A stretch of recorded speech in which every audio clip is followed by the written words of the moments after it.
भागात धुळे जिल्ह्यामध्ये अवकाळी पावसानं हजेरी लावली आहे. त्यामुळे शेती पिकांचे यात मोठं नुकसान झालंय. वादळी वाऱ्यासह गारपिटीने कापणीला आलेली पिकं ही जमीनदोस्त झाली आहेत. तातडीने पंचनामे करत नुकसान भरपाई देण्याची मागणी शेतकरी करतायत.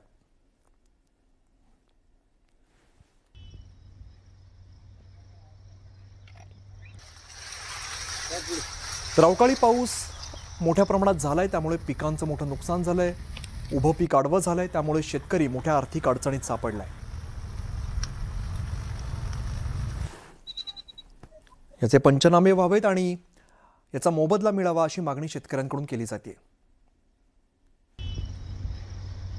तर अकोल्यामध्ये अवकाळी पावसानं जोरदार हजेरी लावली आहे. त्यामुळे रब्बी पिकं आता धोक्यात आलेली आहेत आणि काढणीला आलेल्या गव्हाच्या पिकाचं यात नुकसान झालंय. दरम्यान इतर पिकांचं सुद्धा मोठ्या प्रमाणात नुकसान झाल्यामुळे शेतकरी चिंतेत सापडलाय.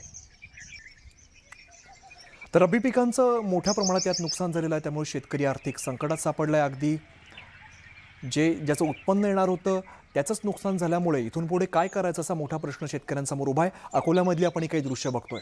अवकाळी पाऊस झाला, काही ठिकाणी मोठ्या प्रमाणात गारपीट झाली, यामध्ये शेतकऱ्यांचं मोठं नुकसान झालंय.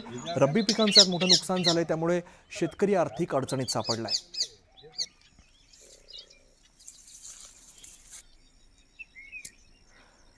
घातलेला पैसा सुद्धा यातून निघणार नसल्यामुळे शेतकऱ्यांसमोर इथून पुढे काय करावं हा मोठा प्रश्न आहे.